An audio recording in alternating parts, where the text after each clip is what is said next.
இயேசு ஜனங்களை அனுப்பிவிடுகையில் தம்முடைய சீஷர்கள் படவிலை ஏறி தமக்கு முன்பாக அக்கறைக்கு செல்லும்படி அவர்களை துரிதப்படுத்தினார். இயேசு ஜனங்களை அனுப்பிவிட்ட பின்பு தனித்து ஜெபம் பண்ண ஒரு மலையின் மேல் ஏறி சாயங்காலமானது இங்கே தனிமையாயிருந்தார். அதற்குள்ளாக படகு நடுக்கடலிலே சேர்ந்தது. எதிர்காற்றா இருந்தபடினால் அலைகளினால் அலைவுபட்டது. இரவு 4ஆம் ஜாமத்தில் இயேசு கடலின் மீது நடந்து அவர்களிடத்தில் வந்தார். அவர் கடலின் மீது நடக்கிறதை சீசர்கள் கண்டு கலக்கமடைந்து ஆவேசம் என்று சொல்லி பயத்தினால் அலறினார்கள்.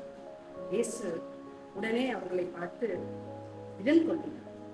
நான் தான், பயப்படாதிருங்கள் என்று சொன்னார். பேதுரு அவரை நோக்கி, ஆண்டவரே, நீரே ஆனால் ஜலத்தின் மேல் நான் நடந்து உம்மிடத்திற்கு வருவதற்கு கட்டளை கொடும் என்றான். உடனே அவர் வா என்றார். பேதுரு படகை விட்டு இறங்கி இயேசுவிடத்திற்கு போக கடலின் மீது நடந்தார். காற்று பலமாய் அடிக்கிறதை கண்டு பயந்து அமிழ்ந்து போகையில், ஆண்டவரே, என்னை ரட்சியும் என்றார். உடனே அவர் கையை பிடித்து அவனை தூக்கி, விசுவாசியை ஏன் சந்தேகப்பட்டார் என்றார். அவர்கள் படகில் ஏறின உடனே காற்று அமர்ந்தது. அப்பொழுது படகில் உள்ளவர்கள் அவரிடத்தில் வந்து, மெய்யாகவே நீ தேவனுடைய குமாரன் என்று சொல்லி அவரை பணிந்து கொண்டார். மத்தேயு 14:22-33